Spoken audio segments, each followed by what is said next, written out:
Drago mi je što vas vidimo u ovoliko velikom broju. Ovo je prva radionica informativna ponuda srpskih medija u Makedoniji, prva ovakvog profila i pokušaja da progovorimo o dometu i o iskustvima informativne ponude naših glasila iz Matice na teritoriju Makedonije, a među nosećim aktivnostima izravno blagovremeno ulazi u tu informativnu ponudu i naše glasilo, znači štampan medij Slovo i internet portal koji takođe na srpskom jeziku pokriva aktivnosti srpskih asocijacija i što je vrlo pohvalno, bez razlika na uređivačku politiku i promenu strukture lista, da čak i kritiku samoj sebi. Dakle, stariji čitaoci koji su kritikovali promenu fonta, promenu uređivačke politike, nalazili su i dobili svoje mesto da iskažu svoja mišljenja. Jedno od tih je i ovo koje se pre neki dan pojavilo, a to je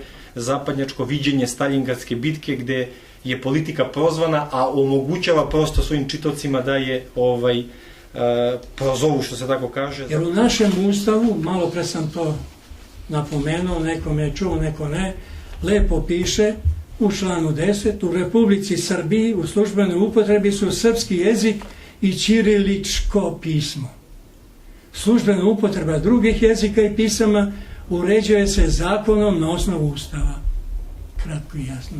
Koliko se izdvaja prostor za problem života Srba u Makedoniji ili uopšte da li je zastupljena kultura i da li je u samim novinama, pre svega evo počeću od politike, zastupljen region. On je u jednom domenu imao svoj prostor gde je XU vertikala obuhvaćena i gde su postojali dopisnički centri koji su danas izgubljeni politika, iako je zaista najstariji list. Znalo se da politiku čitaju intelektualci, građanski sloj,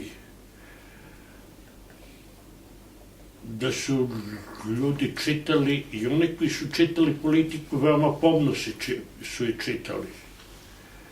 Ja se sećam da smo samo u Skoplju jedno vreme imali samo u Skoplju preko 5000 prodatih primjeraka politike, u Bitolju preko 2000, Prilepu između 400 i 500. Interesantan i izazovan period, izazovan poziv.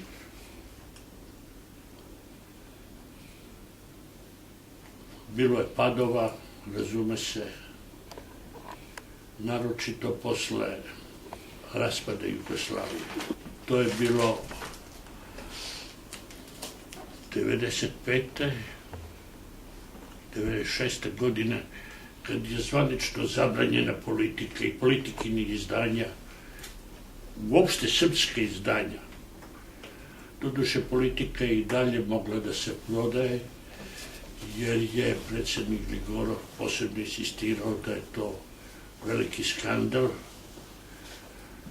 da se politika ne prodaje, ali novosti, izdanja novosti, drugih listova, praktično godinu i po dana zabranjeni su bili da se prodaju na teritoriji sada osamostaljene Makedonije.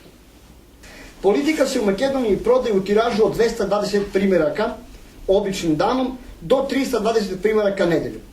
Večernje novosti nešto malo više, 550 primjeraka, Kurir 200, Blic 140 i Vreme jedva 40 primjeraka. Mali zabavnik, koji je izvanredno štivo za decu, nižih razreda osnovne škole i predškolskog uzrasta, koji ja redovno kupujem za unuka, ima beznačajan tiraž u Makedoniji. Znate li zašto? Zato što se generacija mladih Srba u Makedoniji plaši i stidi da kažu da su Srbi. Jer ih odmah gledaju popreko. Najčešći odgovor koji od njih možete čuti je, tu je gospodin Stančić, mi smo o tome dosta diskutovali, tatko mi porano beše Srbin, a сега Makedonac. Evo, tu je stariji gospodin Stančić, pa neka to može da potvrdi, jer smo mi o tome već pričali. Mogu reći da nemamo razloga da ne budemo zadovoljni onim što čujemo o Srbiji, o Srbima u svetu i o svetu uopšte. Ali me Ponekad pojede sramota i tuga kad čujem neki izveštaj iz Makedonije od nekog polupismenog makedonskog novinara za koga kaže moja sestra koja je u Beogradu bolja neka priča makedonski pa neka ga tipluju. Imamo trenutnu situaciju sledeću. Dakle, kako se ta slika iz Makedonije u srpskim medijima daje i prikazuje i koliko je ona objektivna, konstruktivna i, ako smijem da kažem, i bogata. Taj izraz je neprijatan budući da je dijametralno suprotno vrlo siromašno. Dakle, jednu sliku dopisničkog pristupa sa informacijama iz Makedonije nezavisno koje prirode.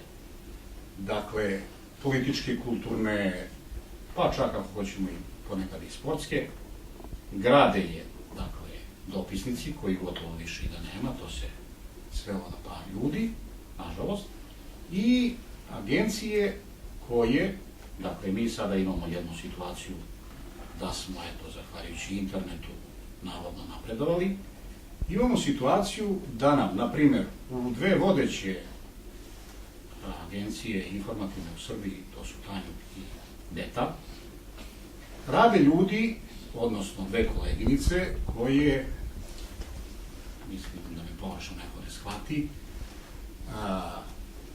uz puno uvažavanje njihovog rada, dakle, rade u istoj redakciji.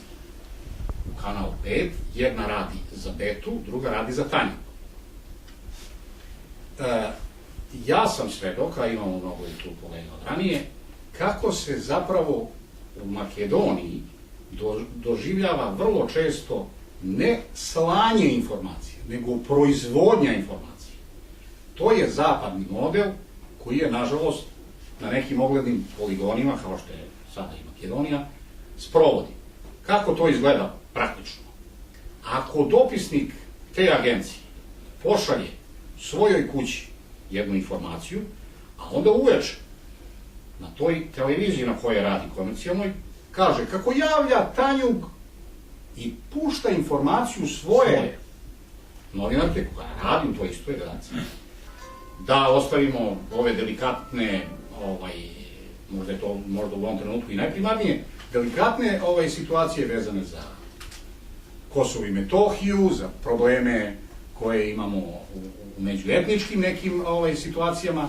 Mi nemamo pravo oslikavanje, da budem kratak, pravo oslikavanje situacije u Makedoniji zato što je sa aspekta zvaničnog Beograda potpuno zapušten prostor kad je Makedonija u pitanju. Ovo smijem da kažem, evo zašto. Ako se recimo nekad zvanično ocenjuje da ne može da državna politika utiče na medij koji je u međuvremenu privatizovan, kao što je moj medij, kao što je i politika, situacija se u posljednjih godinu dana čak vratila.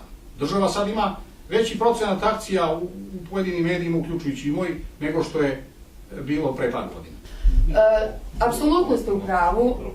Država Srbija, nažalost, je potpuno zapostavila Makedoniju što se tiče, prvo nema stalne dopisnike ovde, znači imate nekoliko dopisnika koji su honorarni, ne podcenjujem nikakav značaj, ali mislim da ova država, naša država bi apsolutno morala da ima stalna dopisništva u Makedoniji, kao susednoj zemlji, kao vrlo bliskoj zemlji, kao zemlji sa kojom imamo jako puno zajedničkih interesa.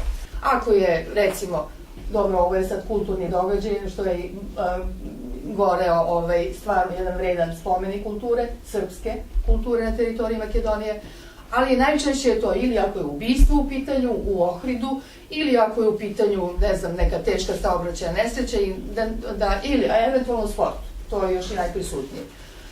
Srbi u Makedoniji zaslužuju daleko više i da Srbija mora da pokloni daleko veću pažnju da ima, da informacije o onome što je vama od vitalnog interesa bude prezentirano u Srbiji. I isto tako bi predložila, mislim da su, ovo je jako interesantno, ali bojim se da je malog dometa. Bilo bi mnogo bolje kad bi ovakvi skupovi bili posećeni i kad bi dolazili ljudi od odgovornosti, odnosno na određenim mestima gde nešto mogu i da urade iz Srbije.